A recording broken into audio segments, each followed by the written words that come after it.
Naomba niwajulishe hapa, waheshimiwa wakuu wa nchi zote walijikita sana, kwa sababu hali ya usalama na amani siyo shwari barani Afrika. Tunapitia wimbi la mtihani, na wimbi hilo linatokana na mambo mbalimbali. Nyinyi waandishi wa habari mnajua ushindani wa rasilimali zilizokuwa kwa barani Afrika, kwa sababu sasa hivi bara la Afrika ndio linaonekana duniani lilokuwa limebakia na rasilimali nyingi zaidi kuliko bara lolote lile lingine duniani. Na hii ni kwa takwimu na kisayansi. Kwa lugha nyingine, utajiri mkubwa uko wapi? Barani Afrika, zaidi kuliko bara lolote. Ukichukua utajiri wa maji, ukichukua utajiri wa rutuba ndani ya ardhi, ukichukua utajiri wa hali ya hewa, ukichukua utajiri wa oxygen hii tunayovuta duniani, Afrika inaongoza, kwa sababu sisi ni only 2.4% polluters. Yani tunatoa pollution ni only 2.4 katika dunia nzima. Kwa hiyo 97.6 ni dunia nzima inayotoa pollution, ukichukua ile overall pollution. Kwa hiyo utajiri wa kila aina, pamoja na afya, pamoja na hali ya hewa, pamoja na mazingira, pamoja na rasilimali nyinginezo zikiweko madini. Katika ajenda hii ilizungumziwa migogoro inayoendelea kuongezeka na kukua, na migogoro ya muda mrefu ya zaidi ya miaka 10, zaidi ya miaka 20, zaidi ya miaka 30 ambao haikuisha mpaka hivi sasa inaendelea. Miongoni mwa migogoro iliyochukua chati juu kabisa ni Somalia, kwa sababu juzi umezuka mgogoro mwingine, nadhani na nyinyi wote mmesikia. Katika nchi hiyo kuna wengine wamejitenga na kusema eneo lao, na baadhi ya nchi duniani, ile point yangu na proof kwamba hii migogoro yetu inasababishwa na nguvu za nje. Baadhi ya nchi duniani zimeitambua nchi ndani ya nchi. Sasa huo ni mgogoro mkubwa ambao unaendelea, na baadhi ya nchi kutambua, nchi nyingine zimeungana na wale waliotambua, muungana mkono. Kwa hiyo huu ni mgogoro ambao moja unaendelea na umejadiliwa kwa kina sana. Baadaye ikitakiwa ufafanuzi tutatoa. Mgogoro wa pili ambao unaendelea kwa muda mrefu, unabadilika tu mfumo wake, ni wa huu mashariki ya DRC, Eastern DRC, unabadilika mfumo wake. Watu ni hao, kabila ni hilo hilo, lugha ni hiyo hiyo, utamaduni ni huo huo, lakini mipaka kutofautiana kati ya nchi tatu, na pia kuwa na mawasiliano umesababisha pia mgogoro huo, na rasilimali nyingi, utajiri mkubwa sana, imesababisha pia eneo hilo kutokuwa na amani na kila mmoja kuwa na ushindani wa eneo hilo. Mgogoro wa tatu ni mafahali wawili wa Sudan. Mmoja amejichukulia pande lake huku, mmoja amechukulia pande lake huku. Nakumbuka waandishi wa habari, zamani Sudan ilikuwa moja, ikakatika vipande viwili, ikawa Sudani ya Kusini na Sudani yenyewe. Sasa ndani ya Sudani yenyewe sasa hivi umezuka mgogoro mwingine ambao pia unaashiria kukatika, lakini AU inataka umoja zaidi, kwa sababu hii AU ilianza kama umoja, kwa hiyo jukumu lake kubwa ni kuunganisha. Kwa hiyo Sudan ilishika namba 3 katika migogoro, na viongozi wote kushiriki katika mjadala huo. Na mgogoro wa mwisho ni eneo la Sahel. Huu kwa muda mrefu sana, nadhani nyote mnaujua. Ulikuwa mwanzo kabisa kati ya Mauritania, Morocco, Algeria na Sahrawi. Mmoja akajitoa akasema mimi sihitaji mgogoro huu.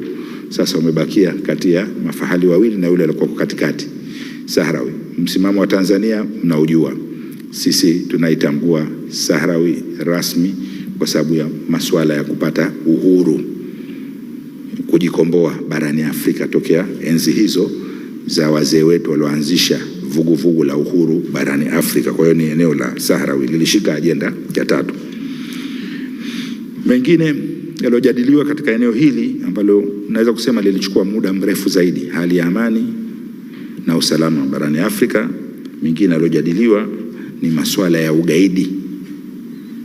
movement za ugaidi, movement za makundi ya ugaidi kuingia kusini mwetu huku eneo la Cabo Delgado, kaskazini kwenye Horn of Africa na kwingineko. Ni movement nzima pia nayo ilizungumziwa. Kama mnavyojua, Tanzania imekuwa ni mjumbe katika Baraza la Usalama na Amani la AU kwa miaka 4 mfululizo, mara 2. Na mwaka 2029 Mungu akitujalia, Tanzania itakuwa mjumbe katika Baraza la Usalama na Amani la Umoja wa Mataifa. Yani tunaingia kwenye Security Council 2029. Hivi sasa tulianza tokea 2022 hadi mwaka huu tunamaliza rasmi kuwa mjumbe wa Baraza la Amani na Usalama barani Afrika. Na ndio maana sisi ushiriki wetu ulikuwa mkubwa kuanzia mwanzo kwenye ajenda mpaka uwasilishaji kwenye Baraza Kuu la Umoja wa Afrika.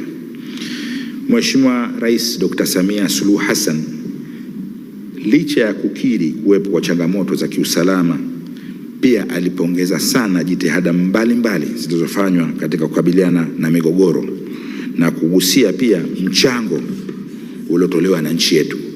Kama mnavyojua, nchi yetu ni mchangiaji kwa hali na mali pamoja na vijana wetu katika kulinda amani barani Afrika, yani peacekeeping forces. Katika kipindi cha miaka 4 ujumbe wake Mheshimiwa Dr. Samia Suluhu Hassan katika baraza hili kuu lilihusu pia masuala mbalimbali ambayo yanasimamiwa na baraza, ikiwemo uchaguzi, pia amani na usalama. Mheshimiwa Rais Dr. Samia Suluhu Hassan pia alieleza changamoto zilizotokezea nchini kwake na kuelezea pia jitihada za serikali yake bila kuhitajia msaada kutoka nje zilizofanywa na serikali yake kukabiliana na changamoto hizo zilizotokea. Sisi tunaweza kuwa na changamoto zetu kubwa sana, lakini kule changamoto zetu ni kama punje tu ya ngano, punje moja ya ngano, kwa sababu ukichukulia migogoro ya wenzetu ni mikubwa zaidi, ni mipana zaidi, ya miaka mingi. Huku kwetu ni kama upepo ama wimbi la upepo unaopita. Alielezea jitihada pia ya serikali yake kwenye Baraza la Usalama na Amani iliyochukua hadi sasa, ambayo kaeleza pia kuundwa kwa Inquiry Commission, ile tume ya wanahitaji kuhoji ya uchunguzi, tume ya uchunguzi Inquiry Commission, pamoja na kuundwa kwa Wizara ya Vijana, kwa sababu changamoto kubwa kwa kwetu sosi yake ni vijana. Kwa hiyo kuundwa kwa Wizara ya Vijana, lakini kuundwa pia wizara nyingine mpya ikapewa na majukumu ya mahusiano na jamii moja kwa moja, ambapo waandishi wa habari katika hilo pia mnahusika sana kwenye mahusiano na mawasiliano ya jamii. Mbali na hayo, pia Mheshimiwa Rais alielezea na kukubaliana kupitisha rasimu ya hati ya makubaliano ya ushirikiano wa hili jeshi la dharura la Afrika. Kuna jeshi la dharura ama African Standby Force, yanapotokezea mapinduzi ghafla. CLA tulishai kutumika Komoro kama mnakumbuka, lakini yanapotokezea mapinduzi ghafla ya kijeshi na kadhalika, hii African Standby Force huwa inatumika. Kwa hiyo tulipitisha rasimu hiyo ya makubaliano na ushirikiano barani Afrika, na sisi Tanzania tutashiriki kwa hali na mali kama tulivyofanya katika kipindi cha nyuma. Kupitishwa kwa MOU hii pia kutaiwezesha AU na jumuiya za kikanda kutumia African Standby Force kwa wakati kwenye maeneo ya migogoro mbalimbali inayoendelea barani Afrika. Lakini lengo kuu pia ilizungumzwa ni kupunguza hii migogoro, kufanya preventive mechanism ya migogoro mingine isitokezee. Na changamoto zote mnazijua ndugu zangu waandishi wa habari katika migogoro ni masuala ya mipaka, masuala ya rasilimali na utajiri uliokuwa chini, masuala ya maji, masuala ya vijana kuongezeka kwa wingi wakawa hawana ajira. Zote hizo ni source wanaita za conflict. Kwa hiyo wamekubaliana, ziko 5 source zote za conflict, ziko 5. Wamekubaliana wakuu wa nchi ndani ya Security Council ya barani Afrika kukabiliana nazo ili migogoro mingine isiendelee kutokea.